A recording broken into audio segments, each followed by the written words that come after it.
Okay, so now is what are the positive things and character traits associated with being a gang member? Okay. Um, but before I go into that, first things first, there's some general statements that I need to make because there's definitely miseducated understanding. I understand that doesn't go. There's definitely a lot of miseducation when it comes to the whole thing about being a gang member or a gang, right? A lot of this is just a matter of how you see things and from what point of view do you see things. So I'm going to make some general statements that are facts. Okay, the universal history of gang banging, everyone on this whole planet gang bangs. Everyone is a member of someone's gang in some way, shape, form, or fashion, right? A nation is a gang on a larger scale. A military is a gang on a larger scale. A corporation is a gang.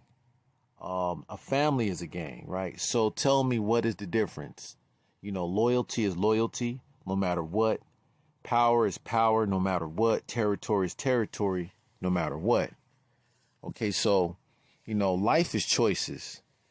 And life will reward you for making the right choices, and life will punish you for making the wrong choices. So, what are the positive things and character traits associated with being a gang member?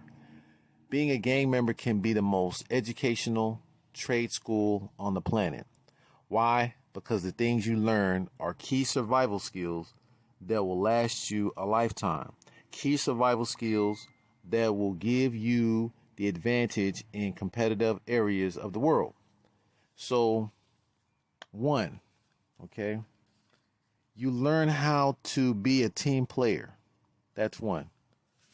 Two, you learn how to separate friends from enemies. Okay, you learn how to distinguish what is a friend and what is an enemy. You know who your friends are, your allies are, and you know who your enemies are. And a lot of things you do, a lot of the moves that you make is based on your understanding of these two things. You know who your allies are. You know who's in your circle, who's outside your circle. And this knowledge not only lets you know where you stand at in your society, it also gives you forethought on how to move in certain directions. Three, you learn how to stand up and fight for yourself. Okay? And so what I mean by standing up and fight for yourself, the first rule of nature is self-preservation. And in order to survive, you as a member, the member has already come in contact with the fight or flight. Knowing when to run, knowing when to run, knowing when to hide, knowing when to fight. The three things that one has to know when he encounters a serious situation, right? So, learning how to stand up and fight for yourself is number three. Number four, you learn about politics, power, and territory.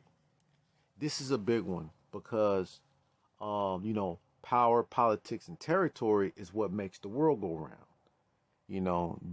This world consists of different territories, and on each territory, there's a power, and that power not only writes the politics, it enforces the politics. This is a global thing. So that's what I mean when I said that, gang banging is actually a worldwide thing. It just falls under different titles. You learn, number five is you learn how to deceive and manipulate, which is a trade craft, right? You learn there's a time when you need to deceive and there's a time when you need to manipulate in order to navigate your way through situations.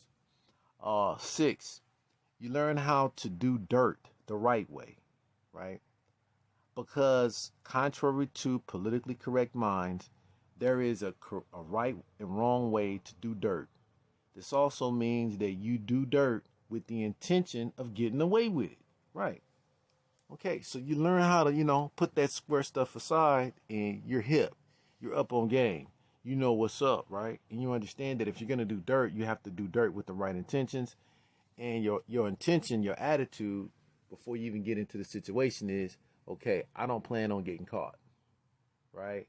Especially if it's something that's right, but in order to do something right requires you to cross lines, political lines or legal lines, either one.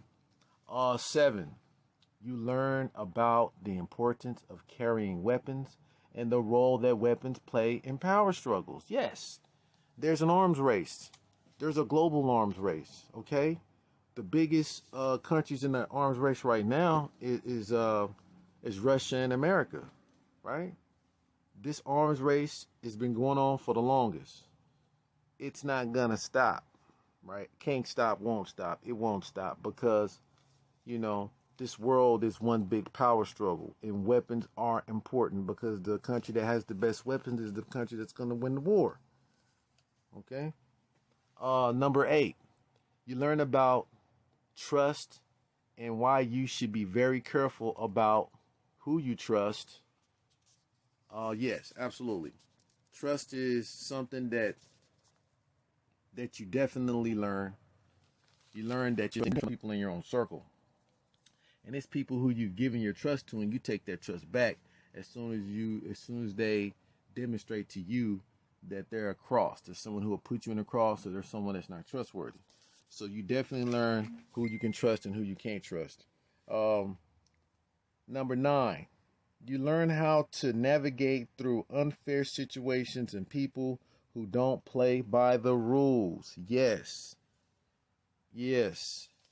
Members learn how to, deal with people who don't play fair, people who are sneaky, people who are crafty, people who are manipulative, people who like to hold back information. How do you deal with these people? So an active gang member knows how to deal with these people. He understands that it's just part of the game. It's part of life. Number 10, you learn how to run, fight, and hide, which goes back to learning how to stand up and fight for yourself, right? But the reason why I designated this run, fight, and hide, I gave it a specific number 10, is because it's actually a skill within the skill. Running, fighting, and it's easier said than done. It really is a lot more complicated than that, okay? And then you get into your number 11, which is you learn a lot about guerrilla warfare. There's things that you learn about guerrilla warfare that's part of being a member. So, these are skills that you're not going to learn in no traditional educational setting, right? You're not going to learn those skills in no traditional educational setting. And so this is one of the only places that you can learn this skill from. And it takes an understanding of life and living life and traveling to different places to really grasp what that means. So once you acknowledge the fact that these 11 things, they're not negative things, they're positive things, are being taught to gang members, active gang members, not only in America, but across the world, right? The next question is, where do these skills fit into our law-abiding society? And where do these skills fit into any law-abiding society?